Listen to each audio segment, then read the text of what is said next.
Hello there, and welcome to another episode of the Cannabis Man Podcast. I'm your host, Don Kleppen. Thanks for clicking on the show. If it's your first time here, this is a show where I'm taking a look at all things cannabis. I'm a journalist in Chicago. I do news reporting on the radio as well as traffic, and I've been a personal cannabis user for a while.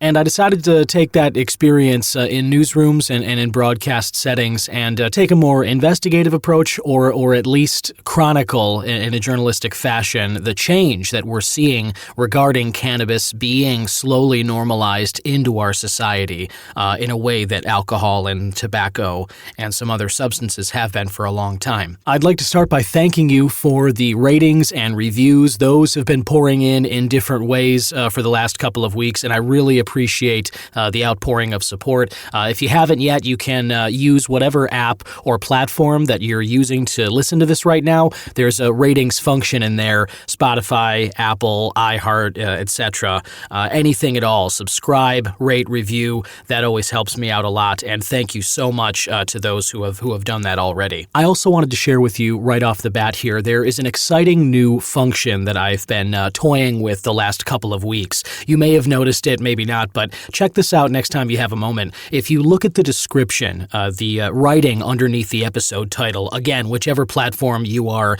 listening to this on right now, if you click on the individual episode and check out the description, go underneath where the guest info is and what you can hear about the episode, and you'll notice that there are two links, a question or comments link, and then support the show. The question or comments link takes you to a newer service for podcasts called Gallus FM, G-A-L-A-S, and basically clicking this link will take you to Gallus, and there you can leave a question, comment, or even a voice message, anything to do with cannabis or the show. If you have a question about something I've talked about, if you have a question for a specific guest that I've had on, if you have a comment or some feedback about anything that's come up on the show, all you have to do is click that question or comment link, and you'll easily be able to leave that just by typing it into a box, and I'll see it, and it might make it onto the show. Either way, I very much look forward to engaging with you on the topic as we roll forward with the show. And on that note, let's kick this episode off properly and play the open. Here we go.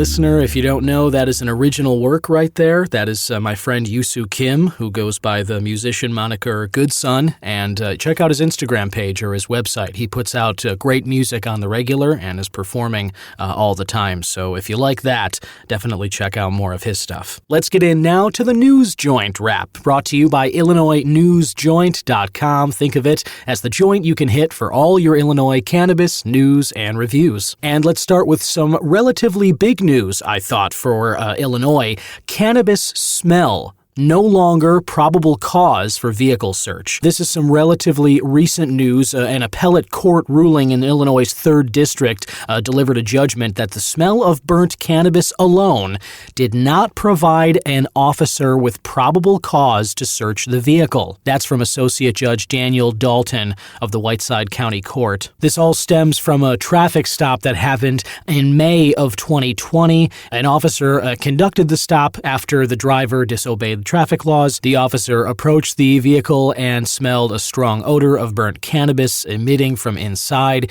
You can see where this is going. The officer searched the vehicle, and obviously this made it into this court case here. Now, this is an interesting part I wanted to make sure to include. The state argued that the 1985 Supreme Court case of People v. Stout, which found that the odor of burnt cannabis alone was enough to search the vehicle, was still controlling case law. The defense in this case argued that, quote, since Since the legalization of cannabis, it should be treated the same as alcohol, which requires more than just the odor of an alcoholic beverage for probable cause to search a vehicle. The defense made note that the odor of burnt cannabis can linger on someone and that there's no smoke or other evidence to suggest that cannabis would be in the vehicle. Moreover, the officer did not deploy a canine, discuss the defendant's impairment, or do any field sobriety testing. The key point is this, and I'm quoting from the decision now, "We hold that the smell of the burnt cannabis without any corroborating factors is not enough to establish probable cause to search the vehicle." And then goes on a little bit more, but says here, "Thus the Supreme Court's holding in Stout is no longer applicable to post-legalization fact patterns." So just something to keep in mind going forward. Thought that was definitely worth sharing with you here. IDOA allows infusers to manufacture vape cartridges. This one also came out in the last couple of weeks. The Illinois Department of Agriculture and the Division of Cannabis Regulation put out a statement clarifying legalities for newly licensed infusers and their ability to produce their own cannabis concentrates and make those into vape cartridges. Both were prohibited. Recently, though, IDOA released an updated version of the statement which included more wording to eliminate one of those prohibitions. And the new wording, or interpreting it, in that statement allows for licensed infusers to now manufacture concentrate into vape cartridges by clarifying how oil vape cartridges are defined in the Cannabis Regulation and Tax Act. The adjustment hinges on the word combustion, which is interesting mainly because of my guest, who you'll be hearing from in just a moment, listener. He talks quite a bit about combustion because of the vaporizing devices that he's got on the market right now. The article goes much further in specifying the specific language in the statement from those departments. It talks about the old versus the new, and oil vape cartridges versus combustion, and just more and more details. So if you're interested, definitely check that article out on IllinoisNewsJoint.com. And the final piece of the wrap this week, New Era Initiative raises awareness for breast cancer. This has to do with an initiative for a month-long fundraiser this year. New Era, NUERA Cannabis, announced its annual initiatives to raise awareness for breast cancer. Proceeds of this fundraising event will benefit 3 locally run organizations in Illinois that serve the needs of women and families affected by breast cancer. This is for the month of October. New Era's 6 dispensary locations in Illinois will be donating $1 per unit sold of special edition cannabis flower pre-rolls and double joint infused pre-rolls. They're also donating net revenue from the sales of Doobies for Boobies wristbands and pink New Era logo pins. Proceeds will go to Gilda's Club, Pink Heels Peoria, and Pink Heels Central Illinois. Pink Heels are best known for their fleet of pink fire trucks and police cars. They'll be on site at 3 different New Era retail dispensary locations on Saturday, October 1st, which is this upcoming weekend from when the episode comes out, to help support the Doobies for Boobies launch. I'm going to go ahead and try and get some of those wristbands myself, just because that's a worthy cause to support. And you can find out more about New Era's initiative for the month of October and some of the past giving that they've done, which has benefited these programs and organizations in Illinois. And you can find out more details about those stories that I mentioned earlier in the wrap, and more about any events you might care to check out related to cannabis in and around Illinois, all at IllinoisNewsJoint.com. For my strain of the week, and this week, this is another nighttime smoke. I've had a little bit of scotch, honestly, listener, and before I'm recording this, and I'm sitting down now with the strain of cannabis that I purchased recently. Got this from the Wrigleyville Sunnyside location, Sunnyside Dispensaries in Illinois, and this is a 93 Boys product. This is a recent strain, cannabis producer, a new line, a new license holder, recently anyway, that has started selling around Illinois. It's backed by the rapper Vic Mensa. I went to a launch party of theirs last month, and they have some really great product. They have some great vape product as well, but this 93 Boys 8th that I got from Sunnyside is Jet Fuel.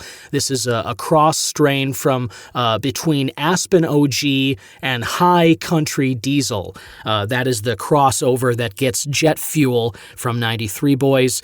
This particular batch was harvested July 15th, packaged on August 1st. I got this just within the last couple of weeks here, so not too bad, and I definitely didn't feel like this was dried out. It came out frosty, it came out pungent, and I put it in an airtight container right away. I usually like to do that to preserve the cannabis as best I can, and I did the same with this jet fuel here. The terpenes that are listed on the back of the package: caryophyllene, limonene, myrcene, and humulene, and I decided to take a look around this week and found that there is a terpene chart on homegrowncannabisco.com. Listener, if you don't know, I did a crossover episode on Homegrown Cannabis's podcast with Chronic, Derek LaRose, a great guy, and we had a great conversations about cannabis. Check out his show, their YouTube channel. Just search Homegrown Cannabis, either for podcasts or YouTube, and I'll pop up on there. I'm going to release my interview of Chronic within the next few weeks here, but either way, Homegrown has this wonderful terpene chart that I'm looking at right now, and going through some of these on the back of the 93 Boys jet fuel package here. Caryophyllene has a woody, spicy, peppery aroma, and the effects are stress relieving. Myrcene, earthy, musky, and herbal aroma with relaxing and sedating. They list limonene, fresh lemony, and elevating and stress busting effects. And humulene, woody, earthy, herbal, and then anti-inflammatory are the top listed effects on the Homegrown Cannabis Co. chart for terpenes. And smelling this right now, I kind of ground a bunch of this up before I'm gonna inhale it here. And in the grinder, I am definitely getting both the woody and the earthy part of it definitely comes through. The herbal part a little bit, I suppose, but certainly that woody, earthy bit. And on the taste side, I do get a little bit of that spice pepper of the caryophyllene that's on this chart here. So this definitely checks out for the jet fuel from 93 Boys. Those terpenes are certainly there in the odor, the aroma, and the effects. I have to agree with that. And I've been enjoying this out of a bowl, but also in a new, fun, interesting way. And you're going to hear a lot more about this in just a moment from my guest this week, who has invented this product and many more, and he has them available now for purchase. And I'm really just excited because after trying this myself, I have to recommend it to everybody who will listen. Anyone who considers themselves a cannabis aficionado, anybody who is interested in consuming cannabis in a form that preserves the taste and terpene profile that you're looking for, that combustion just tends to burn away. And my guest will have an interesting metaphor for sort of explaining how that all works and whatnot. But basically, he has invented a line of vaporizers, and that is what I'm holding in my hand right now. This is a bee vaporizer, courtesy of the company DynaVap. And my guest, George, who you'll hear from in just a moment, was kind enough to send me one of these. And I've been using it, and I am just so hooked on this right now because it is a small, easy-to-use vaporizer, and I've never, sort of had one that is as simplistic as this. And the way that it preserves the taste, the terpene, and also still kind of hits relatively, I don't want to say it hits hard the way that, a bong hit or a massive bowl hit does. Anybody who's tried both knows that there's a difference between vaping and smoking. And smoking just hits the lungs harder. It's more of a punch on your esophagus, on your lungs, and it sort of pinches harder. And that is something that's, I think people who are into the smoking, that's something that you miss when you're switching over to a vaporizer. And what I have found is that using this bee, I still feel that pinch, and I still get some real strong clouds of the vapor. It's not like a bong hit cloud. It's not like some triple distilled bubbler that, you can just fill your diaphragm and your lungs and you're expanding. It's not like that. And again, this is a tiny handheld piece. But that being said, this just has some excellent functionality to it, and it does preserve the flavor in such a way that that I have never experienced before with smoking anything, but it gives me, a longtime smoker, it gives me the satisfaction in my lungs of knowing that I've taken a good hit. But I'm also tasting something that is much, much closer to what I smell in this grinder right now. When I was just talking about those terpenes and I was describing that woody, earthy, herbal scent of these different terpenes.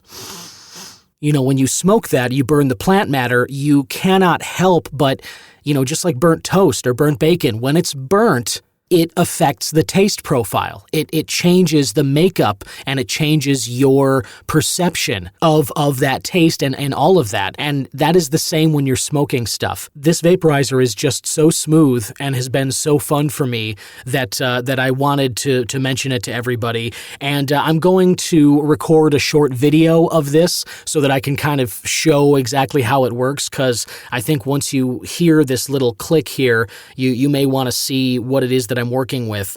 But I'll do that sometime later in this week and share it to the show social pages. But right now I wanted to let you know that I am hitting this, the jet fuel from 93 Boys. I'm hitting this through the B vaporizer, courtesy of George at DynaVap. And this is something that I'm highly, highly recommending everybody go and try if you have a chance.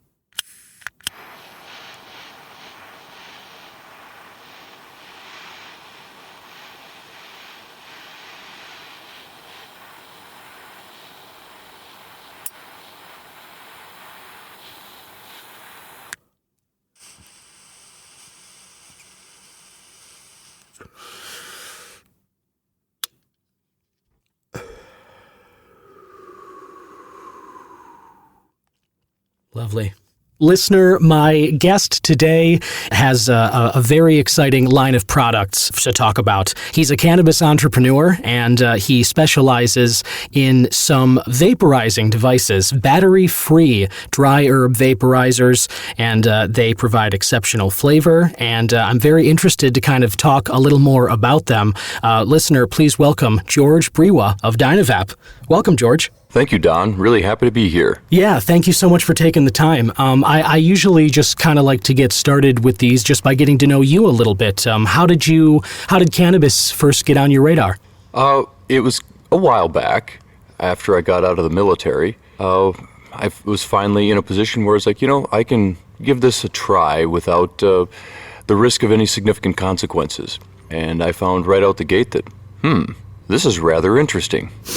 But doggone it, the smoke is kind of harsh. Yeah, I can get that. And I assume that sort of led you to your to discovering vaporizers, I would say, right? It really did. Almost from the very beginning. It was probably the single biggest detriment that was in my mind anytime I would contemplate, consuming a little bit of cannabis. And that's that it just burns the back of my throat or it hurts my lungs. And so I found myself almost preferentially only consuming through water. And then even back in early 2000s, just messing around with trying to build a vaporizer, because I'd heard about these things, but they weren't really commonplace back then. Right. I remember kind of around like 2010, 2012-ish, like I remember getting some forms of vaporizers, and they were all sort of the same. You only saw a handful, a small amount of designs for what options were available out there. And how did that journey go for you in terms of trying to build your own? That I can only imagine. How did you kind of start with that? Well, it was really kind of I'm going to call it a half-hearted attempt at making a janky proof of concept that kind of worked, but not really well. Where I wired up parts from a cigarette lighter in a car to a power supply and a little rheostat to see if I could control it, and put a little glass jar over the top. And yeah, it kind of worked, but it wasn't what I was looking for, and so it just kind of went on the shelf for a few years. Man, that still sounds, I have to say, that still sounds very impressive. Just even that kind of rigging up those parts. To be able to MacGyver a functioning vaporizer, I'm just personally very impressed by that. So how did you go from there to DynaVap? You got a bunch of products here. What did that stretch look like for you? Okay, so a few years went by, and the vast majority of any cannabis that I consumed during that time was always through water. So I played around with making some water pieces, that sort of stuff. Even contemplated getting into some glass work because it's kind of interesting. And then out of the blue, my neighbor shows me this vaporizer that he bought, and he must have stopped at a head shop or something. And I'm looking at it, it's like, well, this is interesting. It's made by a company in Ireland called Portasol, and they specialize in making butane-powered soldering irons. So kind of an interesting company that already had some experience in making butane-powered things that get hot, which is effectively what a vaporizer is. And he showed it to me. He let me try it out. I was like, now that is what I've been looking for. Nice, right? Right. To be able to really finally experience a terpene profile that's more in line with what I'm smelling before the flower gets lit on fire and now it's smoke. And it really started to bring the whole picture together for me. It's like, okay, I like the way it smells when it's fresh. I actually generally like the way it smells when someone else is smoking it. But as soon as the smoke hits my tongue, it's like, wait a minute, this doesn't taste anything like it smells. It's barely reminiscent, if anything. And it was always such a disappointment when I would, get the taste of smoke and the harshness in my throat and my lungs. It's like, doggone it. But this vapor coming from this vaporizer, now this is nice. It's not hot, it's not harsh, and it's just as effective.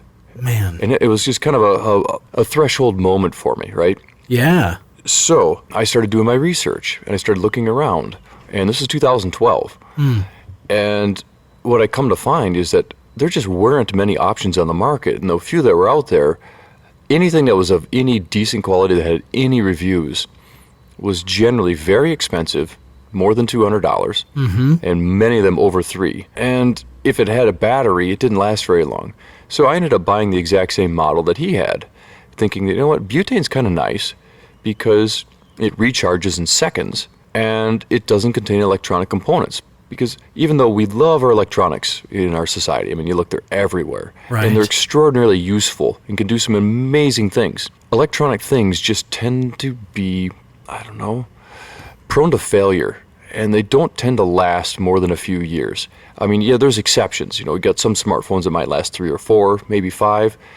Some high-quality laptops, you might get 7 to 10 if you really push it. Yeah. But then you just start to have breakdowns, even if it's the software, firmware, whatever it might be. Right. So I really developed a very quick appreciation for the elegant simplicity of a vaporizer that is not reliant upon electronics. And that was what this device was, the Iolite. It was effectively a little tank of butane, a little igniter like you have on your gas grill, and it utilized a form of combustion called catalytic reduction. That is what you see in some of the portable propane heaters like people use, in our part of the world, like in the ice shanties or in the deer shacks. You get this little area that just kind of glows orange and you don't really see flames, but the fuel just comes across the surface, usually with a precious metal catalyst like platinum or palladium. Right. And when it hits, when hydrocarbons hit a surface of a metal like this, they literally just break apart, combine with oxygen in what's called flameless combustion. And this allows for the use of butane as your energy source in these vaporizers. Wow. Problem is, they're expensive, and they're big, and they take a little while to heat up. So this device, I think I paid about $300 for it. And in general, I'd say it'd heat up in 2 minutes, but it was more like 3 or 4. And what I noticed is that I started setting a timer on my watch.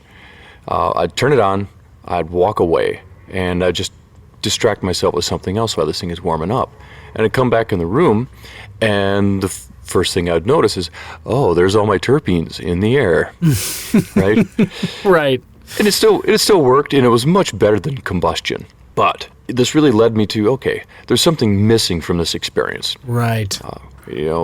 And so I was sitting down in my basement with a few people that I like spending time with, and we were sharing this vaporizer, and a thought just kind of crossed my mind as we're talking about it. It's like, how difficult could it really be to make a vaporizer? And that I think, is the beginning of the journey, right? This is the question.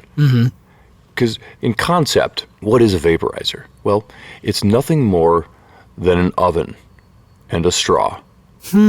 Simple as that. Yeah, fascinating way of thinking of it, though. I obviously never sort of conceptually visualized it that way, but that's fantastic. Yeah, it's all it is. I mean, what's an oven? An oven is a space that is heated to a desirable or adjustable temperature.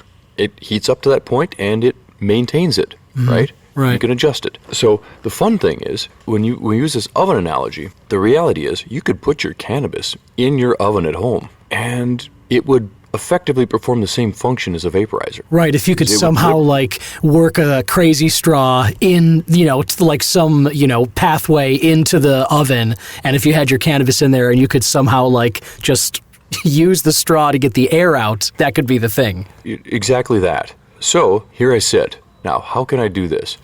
And as I would say a lifelong tinkerer, I just tend to have things around me just because I like to take things apart. I like to put things together. Sure. And I found this really interesting resource here in the Madison area called UW Swap Shop, which is a place where a lot of the surplus from the university just gets basically sold off or auctioned off. Desks, furniture, and my favorite, lab equipment. And so I had a box of glass borosilicate vials, those screw top test tubes, right? Gotcha. So I was like, okay, what if I grab one of these glass vials? That could be my oven because I can heat that up with a flame. I just need a straw now to suck the vapor out. So I did what any, cannabis aficionado has probably done at least once in the past, and that is I took a Bic pen and I disassembled it. Yeah. Because Bic pens contain some very useful parts. Yeah. In this situation, I wasn't looking for the pokers so much as I was looking for the straw. And so here we had a vaporizer that comprised 3 parts: a borosilicate glass vial, the tube of the Bic pen for a straw, and a lighter. And so I dropped a little cannabis inside the glass tube. I heated it up until I started to see a little bit of vapor form through the glass, and then I sucked it out with a straw. And this was for sure an epiphany moment. Did you, and you've touched on this a little bit through the story here, but you feel strongly that vaporizing preserves the flavor in a way that combustion with just the flame torching the plant matter, it just can't do, right? I very much agree with that statement, Don. And I can give a really interesting analogy that might help it resonate with other people. Sure, please. And so it kind of goes like this. Do you like cookies, Don? I love them. I do, admittedly. And fresh baked are the best, right? 100%. Can't beat it. Especially when you're in the area where they're being baked and you have that wonderful aroma of fresh baked cookies. Yeah. So, if we think about it like this, when you vaporize cannabis, effectively you're baking your cookies. When you light it on fire, you're burning them.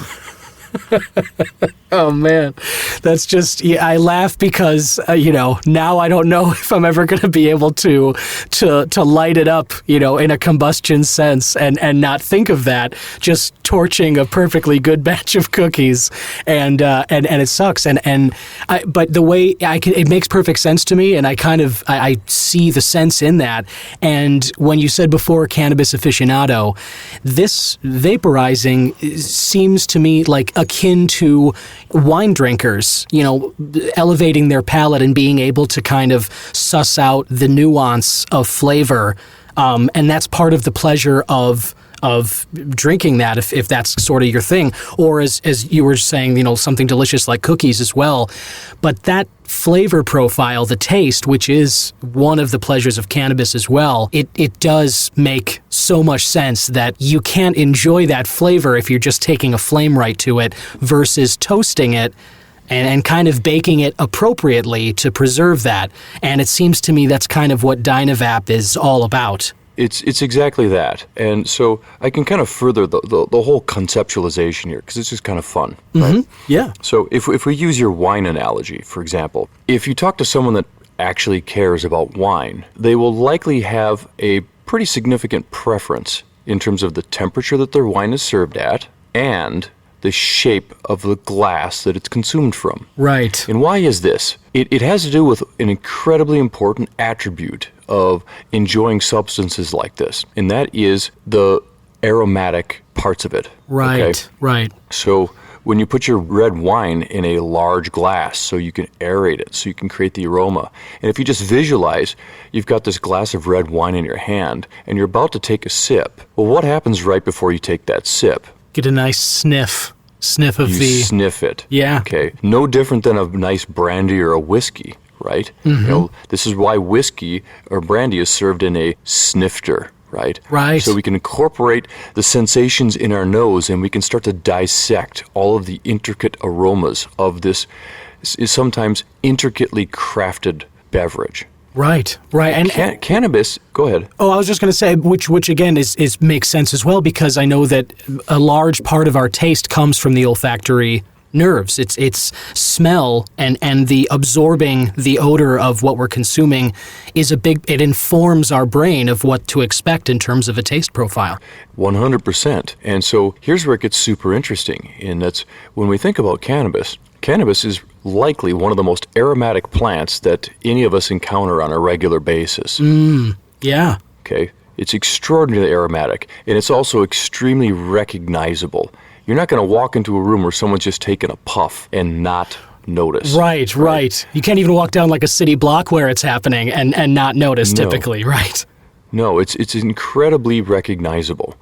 So once we then shift from, okay, someone opens this beautiful jar of well-grown, just beautiful cannabis.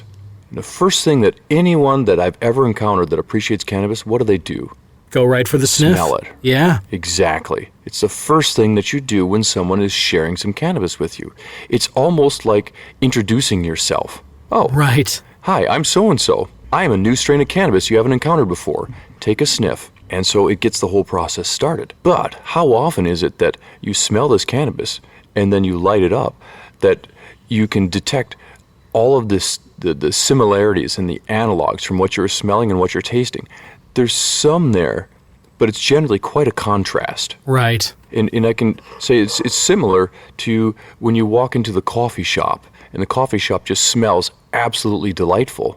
And you're like, yeah, I want a glass of whatever it is I'm smelling. And they say, well, this is our XXY roast, right? And you get just a cup of coffee, not with all the sugar and all the other artificial sweeteners and everything else that really amps it up. I'm talking, if you just smell coffee, and then you taste coffee as a liquid extraction, there's a dramatic difference. Because what you've done is you've done a solvent extraction using water as your carrier fluid, okay? And so you're not extracting all the aromatics, and it's just not the same. When we use a vaporizer, we're doing something extremely different, and that is we're using nothing but heat to evaporate the active compounds and the flavor compounds and concentrate them. So just like the fresh baked cookies tend to taste extremely similar to the way that they smell, when you utilize a good quality vaporizer for your cannabis, what you're going to find is that the flavor profile, especially the first puff, before you've removed any of the active compounds of the terpenes, just the first bit that's coming off as you're bringing it up to temperature, tends to taste extremely similar to the way that it smells. Wow. That is just sort of going along with you on that journey there. I mean, it's so compelling that way. Anybody who appreciates cannabis, I think, would be sort of compelled to try and find something that could preserve the flavor in that sort of way. And on that note, I kind of want to just like go through a couple products that DynaVap has to offer. And listener, I just want to spell it DynaVap.com. You can go and check it out. And I'm looking at some of the stuff that they got here right now. George, I'm curious, what was the first product, or what do you think is sort of like the cover shot of the brochure of DynaVap? What's the product that you're sort of, that was like the launching ship, let's say? So that product we don't make anymore because it wasn't what we really wanted to be known for.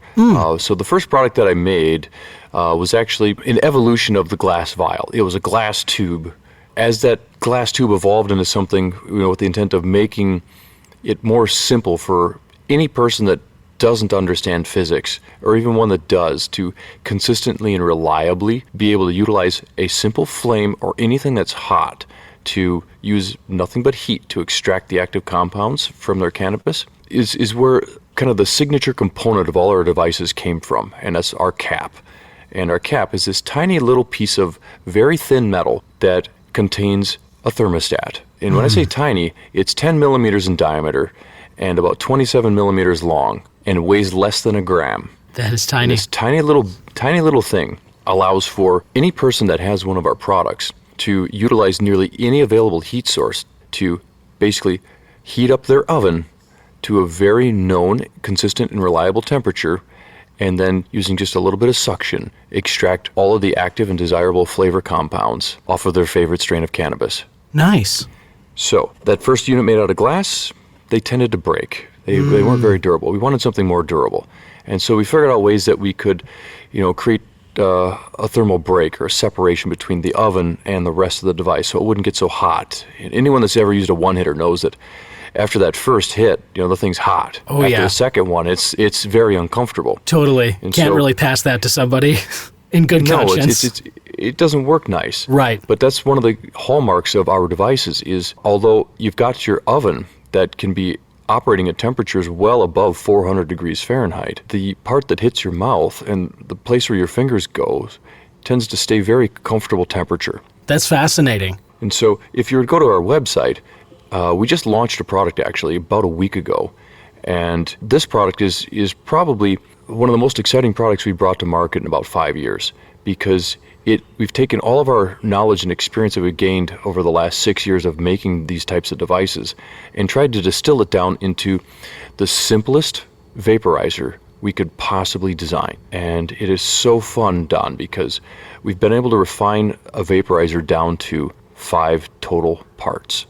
I'm just wondering, I don't know if it is this the bee? Correct, it is the bee. This thing looks really cool. I have to say, Lister, definitely worth checking out right now. I can see it as a part of a couple of different bundles on the site as well, but just the standalone device of the bee itself, there's kind of like a black colored handle, and you can see, I believe, the cap that you were referring to, George, kind of at the tip end of it. This looks really cool and extremely simple. It is extremely simple. For the people that are listening, I can give us a quick rundown in terms of how this works. Yeah, so please. Our little temperature indicating cap, it's held on with a couple little captivations or detents so it doesn't fall off. So it just pulls right off. And then what you're going to find under the cap is a tiny little extraction chamber. This is actually one of the smallest extraction chambers out of any vaporizer currently on the market, but don't let that deceive you. And this is where I would actually direct you or anyone else that's listening to check out one of the largest communities that we have, and that's on Reddit. So if you just go to Reddit and look up DynaVap, you'll find our community there. That community will provide you a whole lot of additional information from people that aren't from our company. People out there that love cannabis and also utilize our product and are familiar with it. What you'll likely see time and time again is that when people start using our devices, the amount of cannabis that they consume goes down substantially. Interesting. And you mentioned the community there, George, the Reddit community, and I just want to take this opportunity to send a shout out.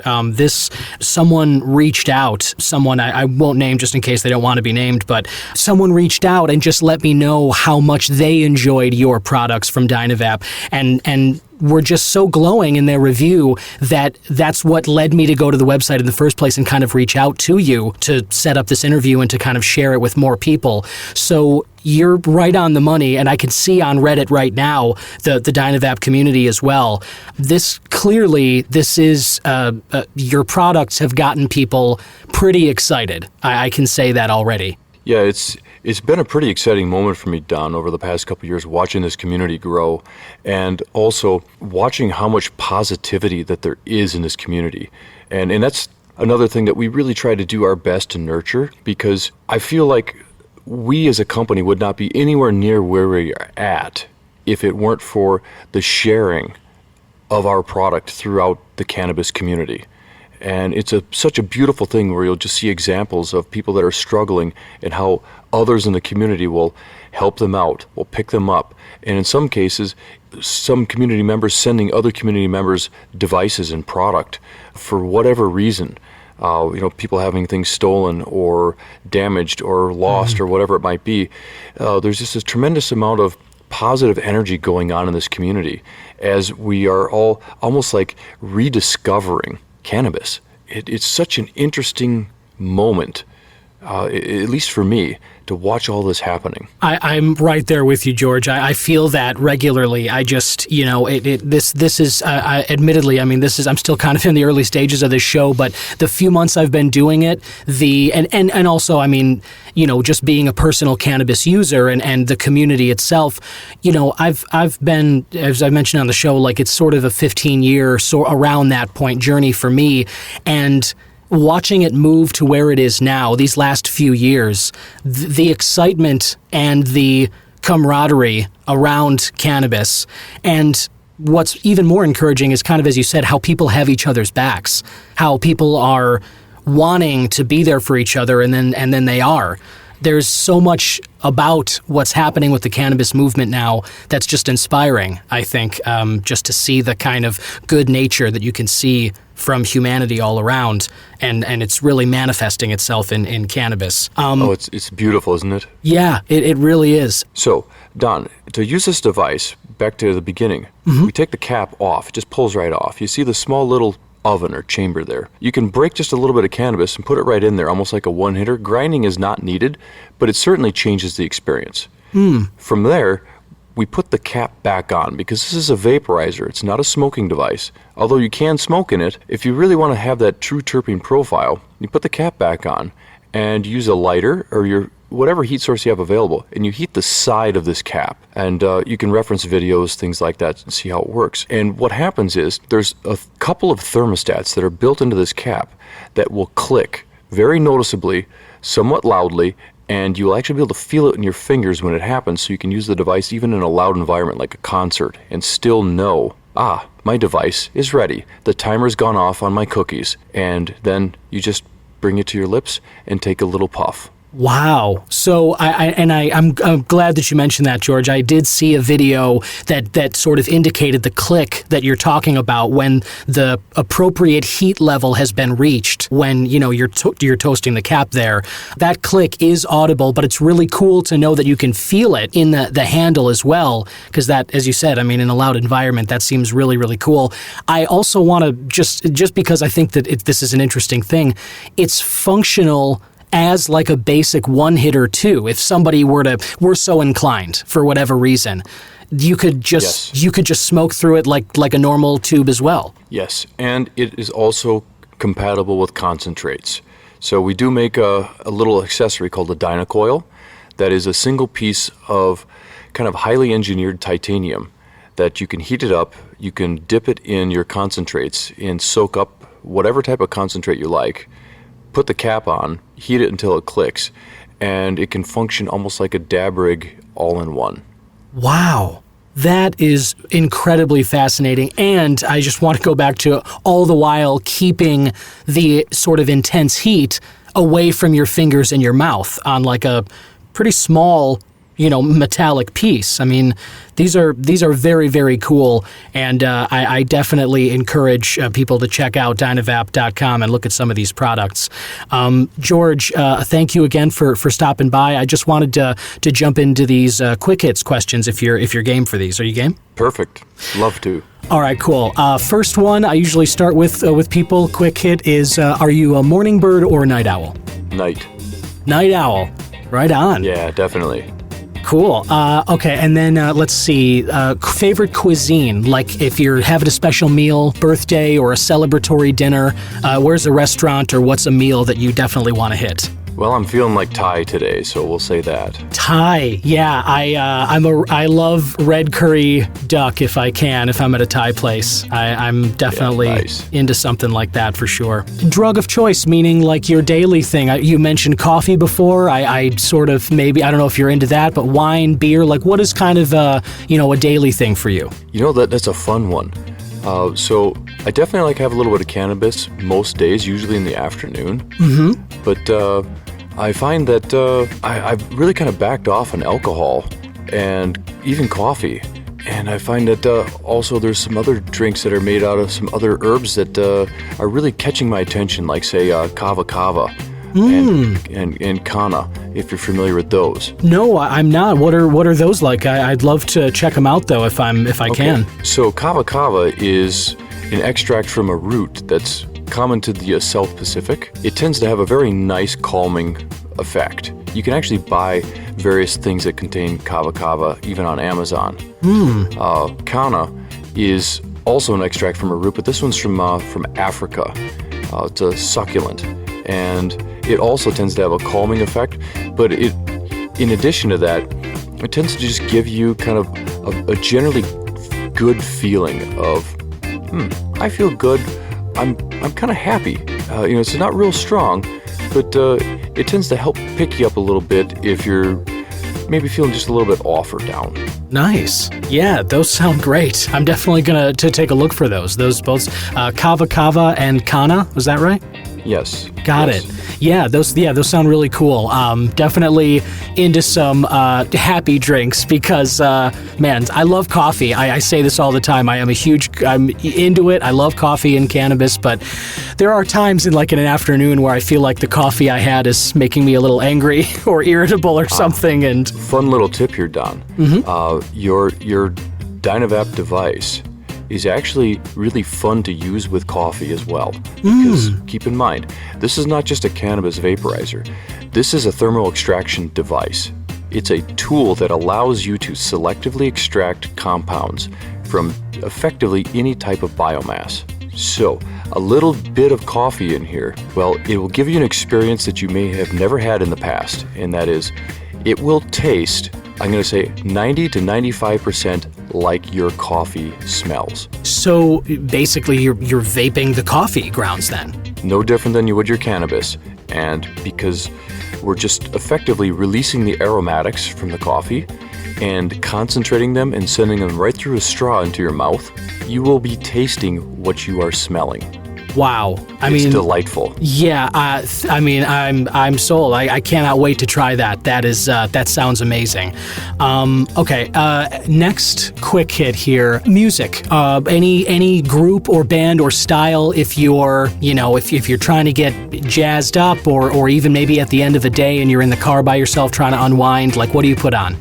Well, I don't know if this makes me a little bit odd or different, but I really like EDM. EDM, yeah. Yeah, especially music without lyrics. I really appreciate music without lyrics. I like the electronic music, and when I'm trying to focus and get something done, I want to have the music in the background. I don't want to have a TV anywhere near me because they're really distracting, and I'll just focus on what I'm doing. Yeah, I get that. I think I get it with the EDM too, up tempo and just kind of the beats going there to keep the energy up. But no lyrics is really helpful for concentration.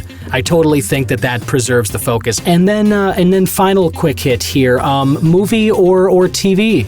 What's something that I know you were just saying when you're getting stuff done, TV away, but anything when you're in your leisure time or if it's a Sunday and you're kind of just killing an hour, what's something you'll put on? Well, I've been enjoying Hamilton's Pharmacopoeia, and if I can find any other programming on psychedelics or drugs or anything along those lines, I'm just fascinated by psychoactive substances. Same. I totally. I was having a dinner with a friend last night. We were talking about DMT, and I haven't tried it myself. He has, and I'm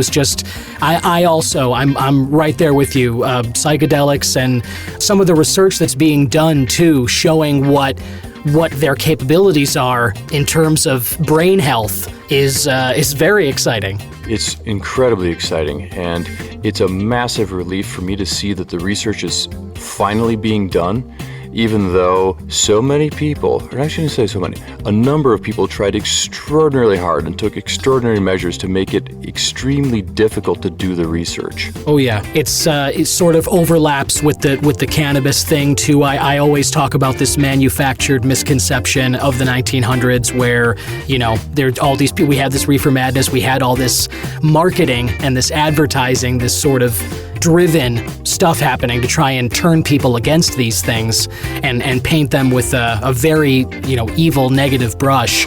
And I agree, it's an exciting time now to see that there's legit research being done, and what they're finding is just it's just incredibly exciting. Looks like it's a bright future if we can, start utilizing these things properly. Well, the beautiful thing is they are getting utilized, and I don't think it's stopping. Agreed, yeah. That just makes the future a whole hell of a lot brighter, and I'm very excited about that too. And I just want to say I'm excited to see what happens with DynaVap as well. George Breiwa, creator of DynaVap, thank you so much for everything that you're doing. Really love the products that you've got here, and just sharing your journey with us and sort of what drove you to create these products. I think it's not hard to see why everyone is so excited in the community about what you're making, and I'm very much looking forward to seeing where it goes and hopefully having you on again in the future. I look forward to it, Don. I appreciate your time. All right, cool. You have a great day. Yes, you too. And there it is. Listener, you can check out more of George's great products and find out more about how they work at DynaVap.com, and as George mentioned, on the Reddit community as well. I'm going to share the links to the website, DynaVap.com, and I'll share a link to the Reddit community as well on the show's social pages. And as I mentioned, I'll take a video using the bee vaporizer as well, because, man, this thing really is sweet, and the flavor preservation that George was talking about, now that I've had a chance to try this thing, it is legitimate. It really does. What you smell out of the grinder, or even just opening the jar, the way that this preserves the flavor of that and the aroma as well. And, also, I've been using this for the last few weeks, and the amount of weed that I use has also gone down. I am using less weed throughout the week because, you're able to, after you pack this chamber of this bee vaporizer, I get 3 or 4 vapes out of it, and then that cannabis is still usable to smoke if I want to. It's pretty harsh at that point, but or it's there to bake with, or as others might know, you can roll a blunt with it with some fresh weed, mix it in there. There's definitely different ways to utilize it, but when you pack a bowl or a bong or a joint and then you torch it, that weed's totally gone and it's just burnt through. But it's really been interesting to be utilizing this vaporizer and enjoy the flavor as much as I have, and also be using less cannabis throughout the week so that my supply's lasting a little bit longer. There's just a lot of benefits to it, and I'm enjoying it as a connoisseur. I'm enjoying this experience of the consumption much better. So I'll share those things, and I'll go ahead and share the Homegrown Cannabis Co. terpenes chart that I was telling you about. It's pretty short, but it is just nice to have as a kind of reference point. Lastly, before I let you go this week, listener, it'll be a quick edition of The Marijuana Logs. That's right.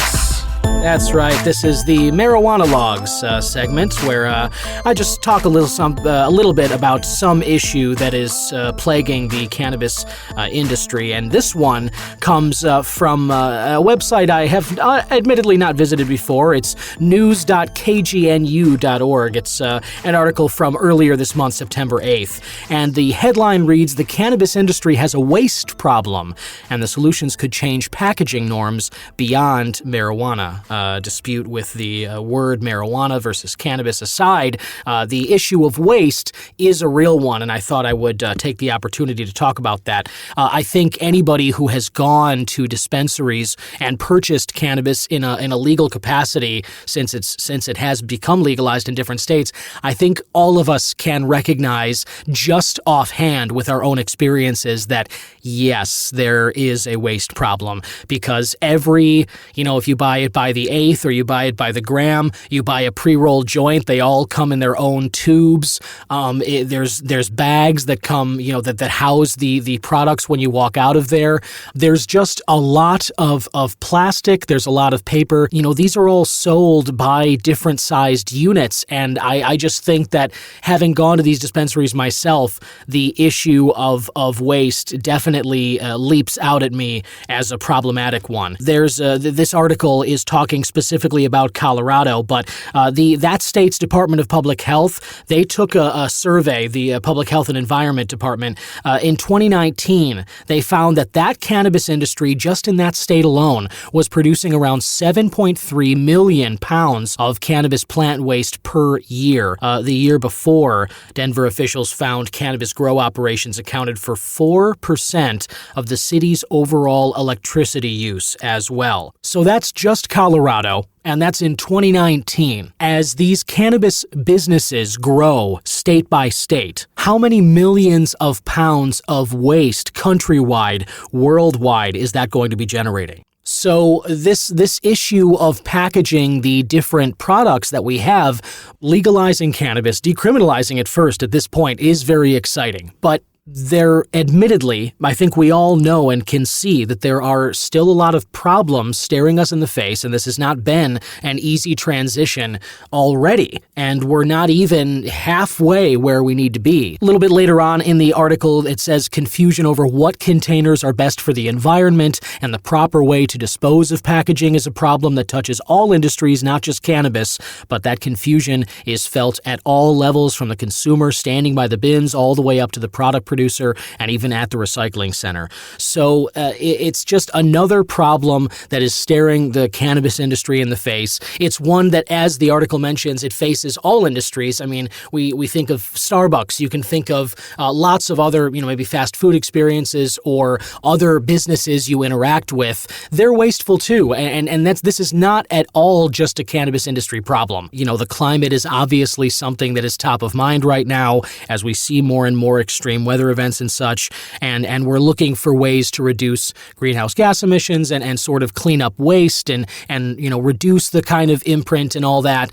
This goes hand in hand with it, especially from the cannabis community. The sort of nature preservation kind of goes hand in hand with cannabis enthusiasm, I think. And so just consideration of the kinds of packaging we're using and maybe sussing out what really is best for the environment, that'll go a long way in the future toward helping this problem.